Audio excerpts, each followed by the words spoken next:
how this summer's heat wave could increase the number of spiders, and new information following that explosion in Yellowstone National Park.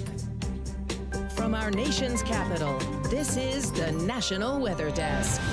Good morning and welcome to the National Weather Desk. I'm Angela Brown. Rain is once again falling in Texas. Now, this is a look at Houston this morning. Not only is it raining now, but there's also a chance for rain every day for the weekend. That's also the case in other parts of Texas. From the coast to the capital, rain from the past week is starting to fill up dry rivers and also lakes. We have two reports this morning, starting with meteorologist Joe DiCarlo near San Antonio. For residents near Medina Lake, it's been a tough 5-year stretch. Very little rain over the Medina Lake recharge basin and virtually no water flow on the Medina River. But after recent rain, a sign of hope. We're just waiting for more. That's all we can hope for. Here along the banks of the Medina River, just north of Lake Hills, something we haven't seen in years. A good flow on the Medina River running at 137 cubic feet per second, and this water is heading towards Medina Lake. Overlooking Medina Lake, you could see there's still a lot of work to be done. Behind me, boat ramps left with no water. The lake only 3.1% full, up 5 feet in recent days, still down close to 90 feet. To get the lake filled up, we need to see consistent events like what we've seen this week to keep river flow up into the lake. It's a process that will likely take a very long time.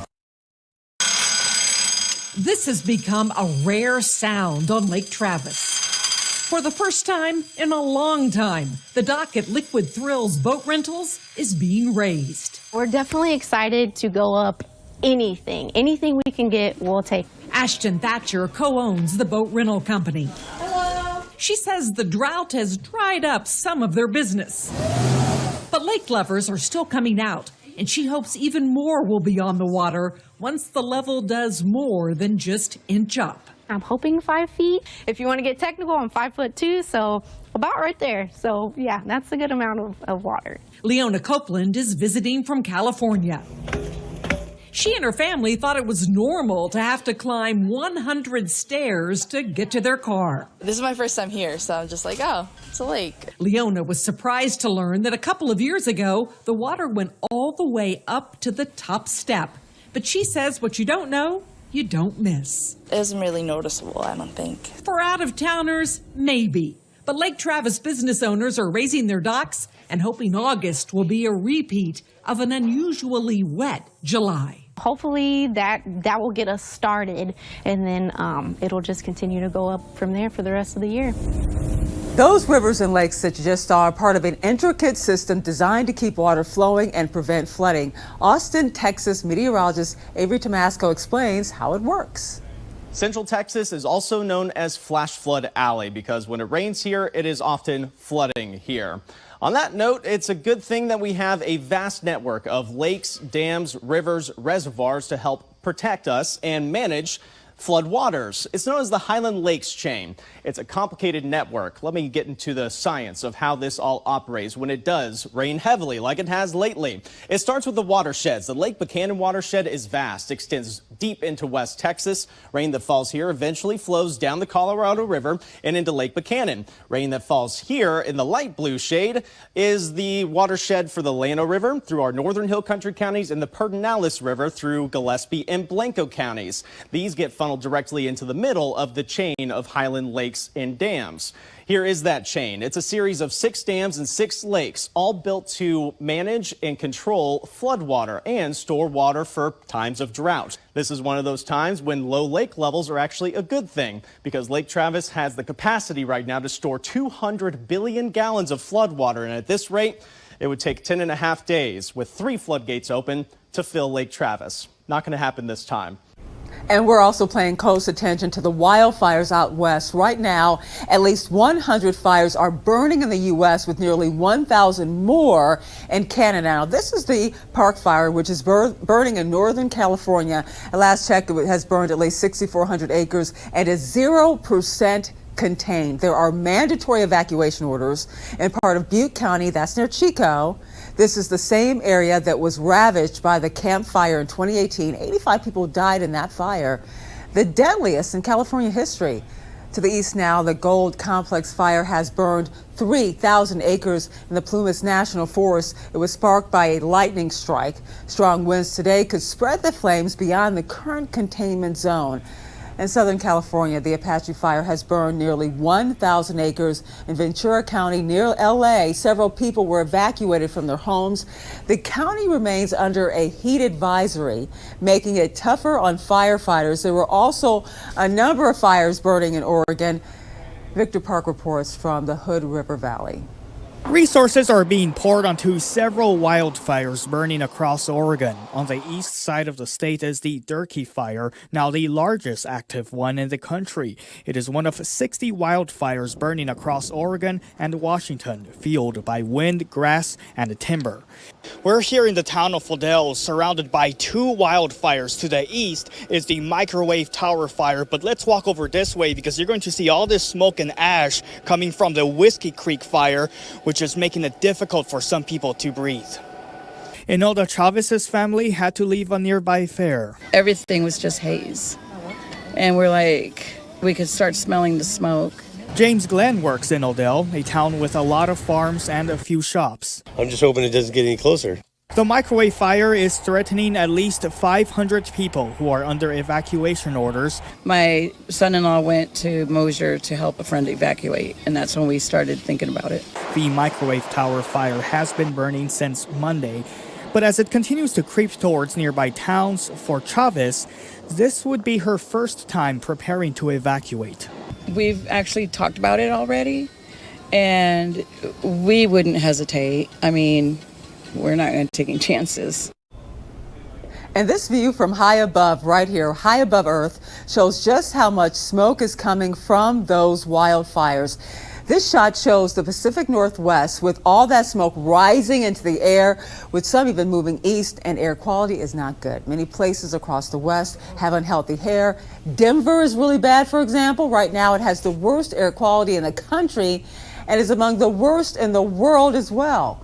Many experts attribute the boom in wildfires to our changing climate. Devin Horinda spoke with a climate expert to learn more. We're seeing hotter temperatures. We've experienced that in the last month. Increased heat, that makes a major impact on how early fire seasons are happening. Shasta Land Trust Executive Director Paul Viano tells me higher temperatures affect the livelihood of landowners they work with through droughts, floods, as well as the potential for fires. He says amid climate change, the nonprofit works to assist in protecting properties and the open spaces around the land. This month, Governor Gavin Newsom mentioned the significance of climate change while giving an update on the state's wildfire response and preparedness. Climate change is real. Mother Nature, she bats last, bats 1,000. She's chemistry, biology, and physics. And those realities, those extremes, are here, present every day in the great state of California. Officials with the nonprofit Climate Central say climate change conditions like higher temperatures and drier vegetation lead to fires that can spread more easily while being tougher to tame. Viano tells me their team's goal is to promote land conservation throughout Shasta County, as well as prevent the fire season from creating results that could be detrimental. We're seeing at an earlier rate, and through better managed properties, it allows for that fire to come through to not be as catastrophic as it can be. Now, many viewers saw this water spout off the coast of Mobile, Alabama yesterday. Birmingham meteorologist James Spann posted many videos and also pictures on his social media accounts. Water spouts are fairly common here. There are two types. Fair weather water spouts appear when there is no storm nearby. They have tornadic water spouts are essentially tornadoes over water. And coming up on the National Weather Desk, we'll find out why Wisconsin could be seeing an early start to the fall season this year, plus tips on how to prepare your pet for severe weather.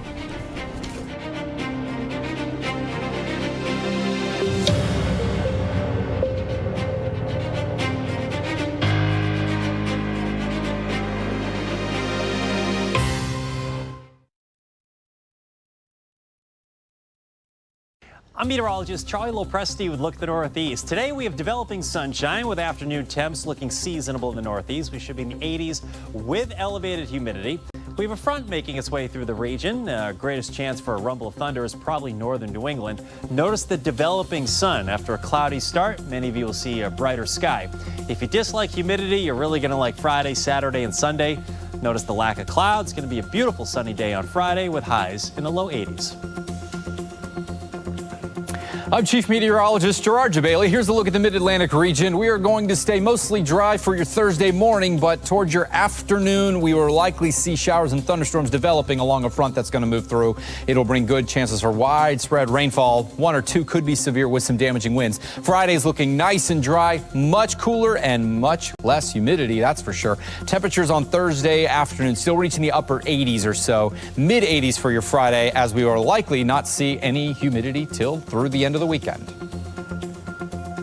Good Thursday morning. Meteorologist Michael Ehrenberg with a look at your southeast regional forecast for today, Thursday. A quasi-stationary front stretching from the coast of Texas through Louisiana, northern parts of Mississippi, Alabama, and the Carolinas will be the focusing mechanism for a lot of clouds and showers and thunderstorms, maybe some strong storms in southeast Texas and southwest Louisiana. The heat of the day will pop up scattered showers or storms for areas further south and east. High temperatures looking like this, upper 80s across the southeast, low 90s over Florida.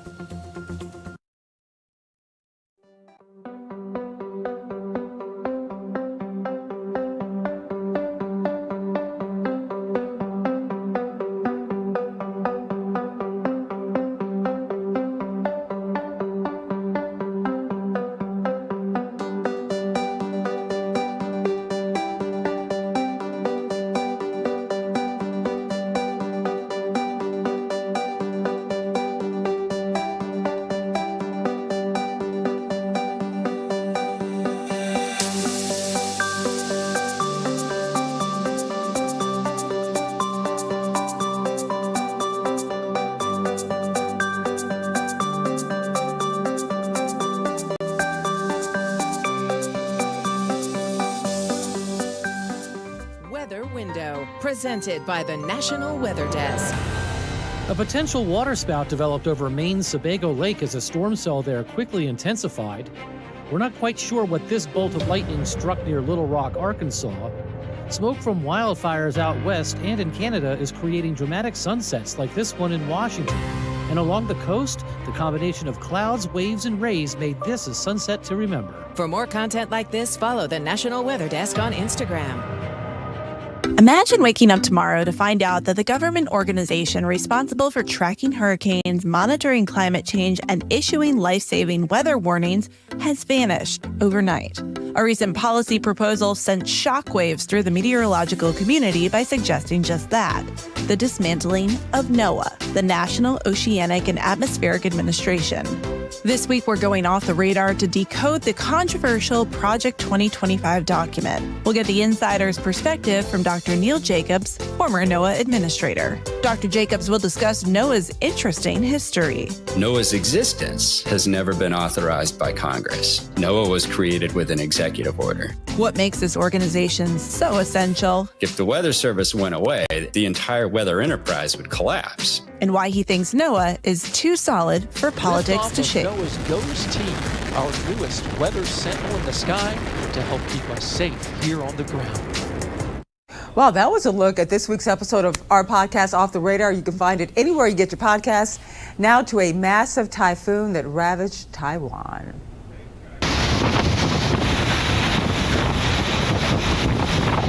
The typhoon struck Taiwan with up to 129 miles per hour wind gusts and also heavy rain. It killed at least 22 people in the Philippines from flooding and also landslides. There are 3 dead in Taiwan, with hundreds more injured. There is significant flooding across the island, country with homes, cars, all that, roads all underwater.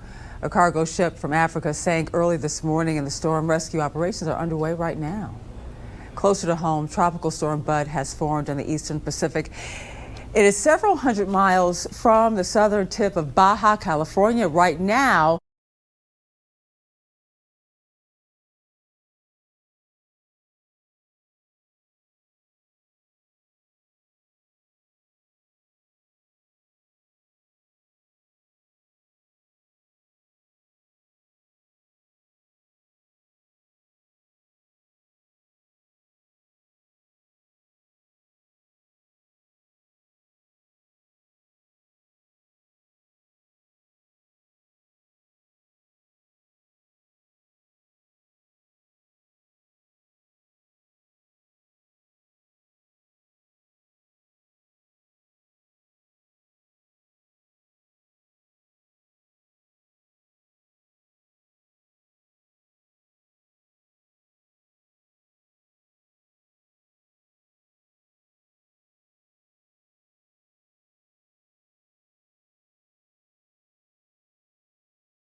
I would go to an urgent care, doctor's care, something like that. You have to think about where you're always putting your hands. If it's in a dark spot that you can't see, make sure that you kind of shake the area around, move it a little bit to get those critters out of there so they don't bite. And trees in northeast Wisconsin are looking light green or even yellow. It could happen for many reasons, including not enough hot, humid days or even too much rain. It can also be a sign that fall is on the way. Meteorologist Christian Palacio spoke with an expert to find out if autumn is really showing up early in the Badger State. In the heart of the summer in northeast Wisconsin, vegetation is green to dark green as far as the eye can see. However, some trees are indicating maybe it's time to prepare for the next season. Generally, we'll see stuff starting to change in September. It's going to depend on how much heat we're going to get and that, but I think we may be right on schedule, maybe a tad earlier. Carrie Sievert is the garden center manager for Green Bay Nursery. A lack of rain may have caused color changing in late July of last year. However, Carrie says the opposite may be happening this year. This year, it's from too much water. They'll show signs of stress with that. They could get lighter and off color because there's too much water. If it's too much water, they could be sending new growth out too, just because it's forcing them to grow more because they have some moisture. With not many days at above average temperatures, this shortens the time frame for the dark greens that would last longer in the summer. If we do all of a sudden get more warmth than that, then that could change things and push things a little bit further, or more longer growing degree days. The heat will, extend it a little bit longer. And ultimately, it also depends on the soil. If you have sandy soil and we all of a sudden don't get rain, your tree is going to get stressed. There are only 8 weeks until the official start of fall. And officials decided to close a section of Yellowstone National Park in Montana on Tuesday after a hydrothermal explosion. The area will be closed for the remainder of the season. Now, it happened in Biscuit Basin, just north of Old Faithful. The parking lot and boardwalks were closed due to safety concerns. No injuries were reported. That's good. And time now for a short break. But first, we take flight over the Hawaiian coastline.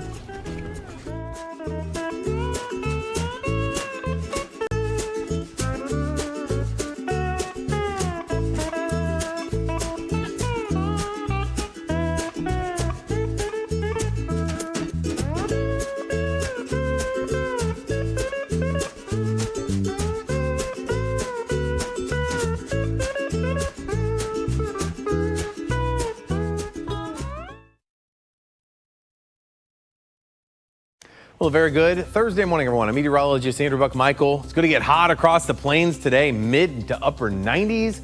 A little cooler across the Great Lakes and the Ohio Valley, but that's going to start heating up as we head into the next several days here.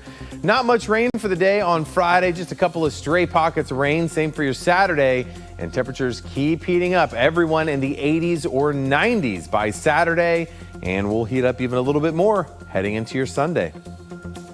Good Thursday morning to you. I'm meteorologist Chris Suchan. Look at our forecast today across the region, starting off with some showers and storms along the Gulf Coast. Otherwise, through the afternoon, really not bad with the temperatures. Look at those highs, 80s and 90s across the region.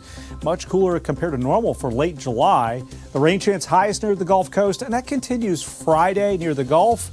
And then working up to around Little Rock, could get a couple of pop-ups there in New Orleans. A shower thunderstorm possible.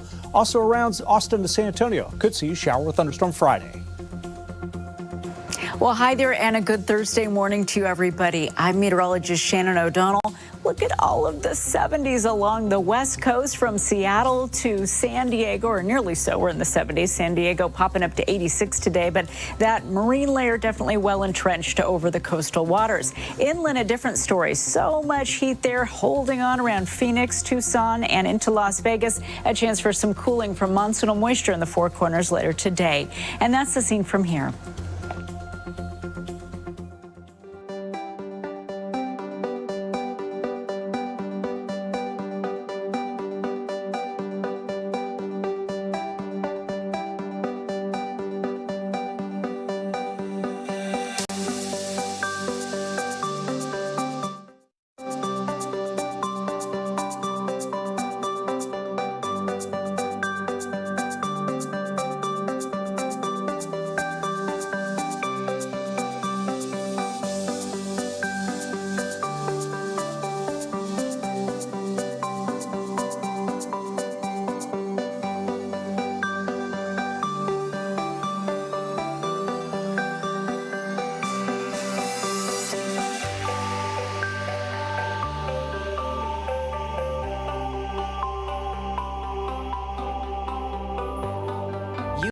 watching the National Weather Desk.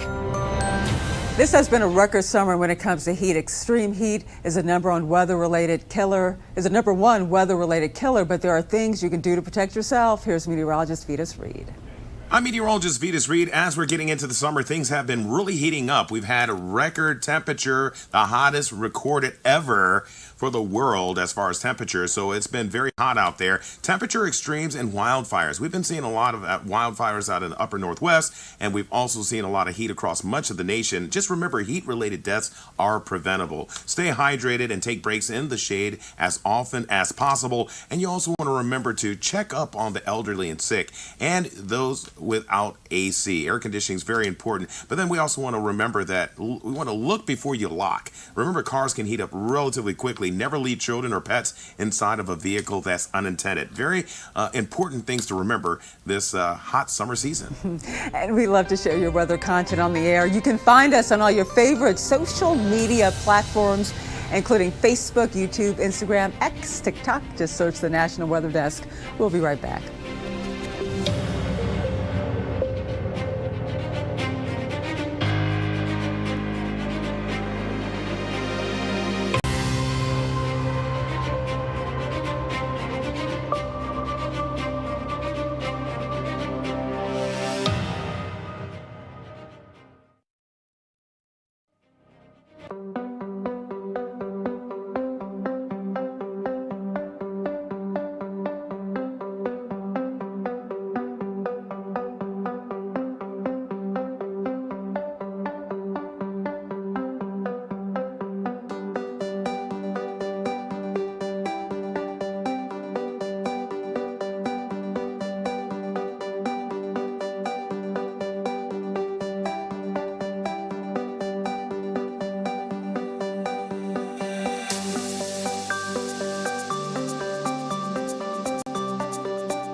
Thank you so much for joining us. I'm Angela Brown. Make it a great